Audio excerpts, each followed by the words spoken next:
자, 4월 5일 비트코인 확인 한번 해보도록 할게요. 비트코인 현재 28,500달러, 한 600달러 정도 하고 있는데, 자, 비트코인이 다시 한번 저항을 도전을 하고 있습니다. 이번으로 치면은 거의 한 4번, 5번째 도전인데, 자, 비트코인의 가격은 뭐 계속해서 이렇게 저항을 두드려 준다라는 건 긍정적으로 볼 수는 있지만, 결국은 뚫지 못하면은 몇 번을 시도하던 결국은 저항을 확실한 돌파를 해주지 못한다라고 하면은 다시 한번 되돌림 크게 줄 수 있는 상황입니다. 그래서 이전과 같은 관점 계속 동일하게 유지를 하고 있습니다. 어, 말씀드렸던 것처럼 도박을 하는 건 아니죠. 투자라는 거는. 그래서 저는 감정을 좀 빼고 저항에서는 팔고, 그리고 나중에 또 저항 돌파하면 거기에서 또 매수 들어가고 하면 되니까 조급하게 움직일 필요는 없다라고 생각합니다. 그래서 여기 있는 라인 다시 한번 매물대 진입을 위해서는 28.8K 확실하게 돌파가 필요하다라는 점 참고해 주시면 될 것 같고요. 자, 우선 어제 매매 간단하게 살펴보고, 그리고 지금 상황이 어떤 것들이 있는지, 가격이 지금 시장은 어느 곳 때문에 움직이고 있는지, 여러분들 도저히 이해가 안 가죠. 그래서 지금 이 시장이 어려운 시장이 맞습니다. 그래서 이 부분들이 어떤 것들이 있는지 한번 살펴보도록 할게요. 자, 어제 매매 간단하게 살펴볼게요. 그 당시 28266 현재가로 숏 진입을 한다라고 하고 2차 매수 구간 잡아드렸습니다. 그래서 현재가가 그 당시 여기였거든요. 그래서 여기서 매수 들어가고 숏 포지션 수익 확보하고, 그 다음에 본절 스톱 걸고 여기에서 지금 다시 들어가 있는 상태라고 보시면 될 것 같아요. 그래서 현재가 28 보시면 266이었죠. 그래서 28269 정도 되네요.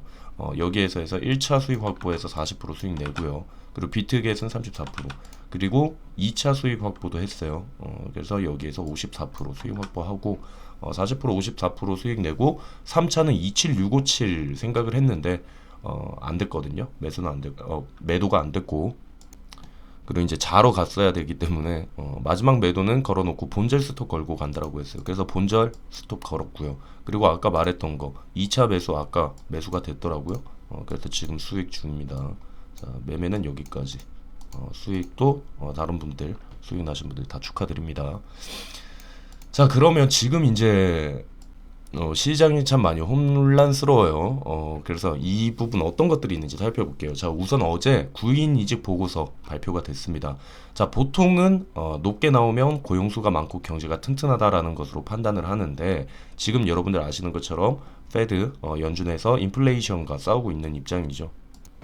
지금 일단 보여드리는 내용은 저희 정혜원 방에서 어제 발표되고 설명했던 내용 그대로 알려드리는 겁니다.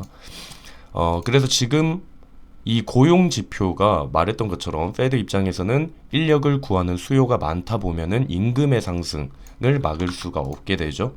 그렇게 되다 보니까 인플레이션 통제를 어렵게 만드는 요인이 된다. 그래서 이 고용 지표가 원래는 그렇게 크게 중요한 지표는 아니었거든요. 근데 지금 워낙 이제 인플레이션이나 그리고 금리 긴축 결정에 대해서 이제 이야기가 나오다 보니까 지금 점점 사람들이 중요하게 보는 건데, 연준에서는 과열된 노동 시장이 인플레이션을 유발시킨다라는 얘기를 계속해서 했죠.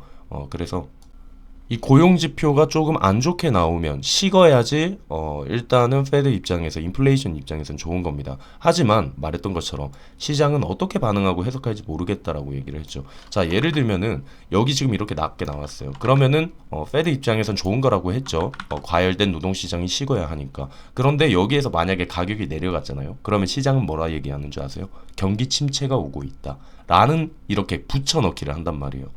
그렇기 때문에 시장이 어떻게 해석하고 반응하는지 잘 모르겠다라는 얘기를 하는데, 우선은 확실해진 건 있습니다. 그게 뭐냐면 금리 인상 관련해서 인플레이션 둔화시키는 것에 포커스를 맞춘다면 지금 발표가 긍정적이라고 제가 얘기를 했죠.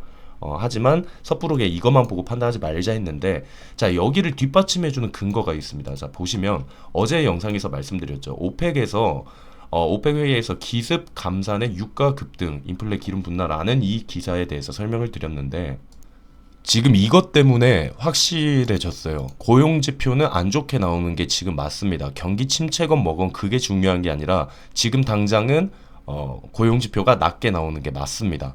앞으로 지금 발표가 또 있을 거죠. 이것도 다 지금 낮게 나오는 게 맞아요. 자, 왜 그러냐? 보시면은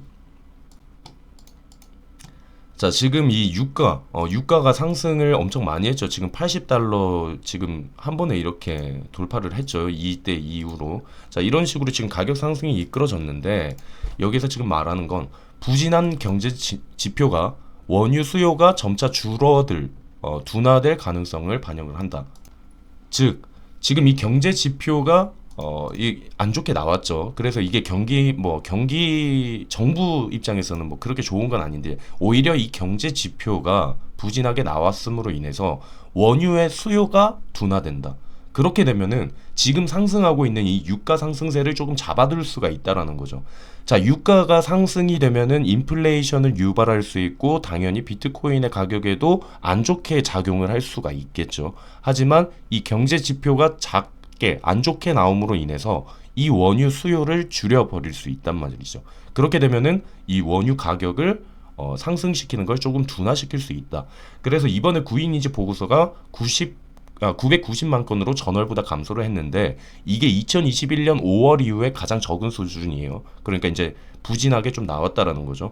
근데 미국 채용 공고 감소가 미국 고용 시장이 식어가고 있다라는 신호고 이게 유가 상승세를 제한을 한다라는 거죠. 수요와 공급의 법칙 여러분들 아시잖아요. 당연히 수요가 줄어들게 되면은 그 가격은 상승을 하지 못하겠죠.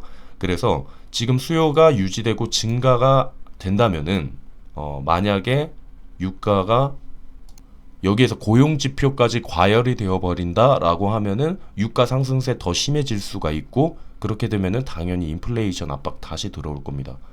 그래서 지금 이런 상황이기 때문에 이제부터는 고용 보고서가 경기 침체로 뭐 해석하고 뭐 이런 거 필요 없이 일단은 적게 나오는 게 맞다라고 생각해요. 자, 그럼 오늘 같은 경우에도 비농업 부문 고용 변화가 있습니다. 여기에서 고용 지표가 조금 식었다라고 한다면 긍정적으로 받아들일 수가 있겠죠. 그리고 수출 수입 이거는 좀 긍정적으로 나와주고 그러니까 이 경제에 관해서 좀 긍정적인 지표들이 나와주고 고용 시장은 식어주는 게 제일 베스트라고 생각을 해요. 자, 여기 지금 ISM 비제조업 뭐 고용 지수 뭐 구매자 지수 뭐 물가 지수 이런 게 있는데 여기 같은 경우에는 50을 기준으로 합니다. 50 미만으로 나오면 부정적인 거고 50 이상으로 나오면 긍정적인 거예요. 자, 지금 같이 만약 예측치대로 여기에서 이런 것들이 좋게 나왔어요. 50 이상으로 좋게 나와주고 비농업 부문 고용도 예상치보다 낮게 나와주고 그 다음 수출 수입 좋게 나와주고 라고 하면은 경기는 괜찮네. 근데 과열된 시장 식내 인플레이션 우려 조금 줄어드는데 그리고 원유 생산 가격은 좀 줄일 수 있겠는데 이게 제일 베스트라는 거죠. 경기 관련 지표는 좋게 나오고 고용 지표는 낮게 나오고 이렇게 나와준다면 제일 베스트의 그림이라고 생각할 수 있습니다. 그래서 오늘 지표 발표도 한번 우리가 살펴볼 수 있을 것 같아요. 자, 그래서 지금 우리만 지금 헷갈리는 게 아닙니다. 산유국들 추가 감산에 유가 상승하고 이렇게 해버리니까 연준도 지금 금리 셈법이 굉장히 복잡해지고 있어요. 이거를 금리 인상을 안 하면 안 될 것 같고 또 이걸 하자고 하니까 또 부담되고 굉장히 지금 연준에서도 부담감을 많이 느끼고 있습니다. 우리뿐만 아니라 많은 사람들이 지금 시장은 결론적으로 말하면 갈팡질팡해요. 여기로 가야 되나? 하다가도 아닌 것 같은데? 이렇게 하면서 지금 이게 뭐 어떤 상황으로 돌아가는지 지금 사람들도 어디에 포커스를 맞춰야 되는지 잘 모른다는 거죠. 하지만 우리 같은 경우에는 그냥 이렇게 합시다. 고용 지표는 낮게 나오는 게 지금 상황에선 제일 좋을 것 같습니다. 왜냐? 원유 가격도 있기 때문에 오히려 우리는 그냥 그런 기준으로 보고 물론 이거만 보고 다 되는 건 아니에요. 이 지표들만 보고 발표했다라고 해서 뭐 이게 가격에 절대적인 영향을 미친다라는 건 아닙니다.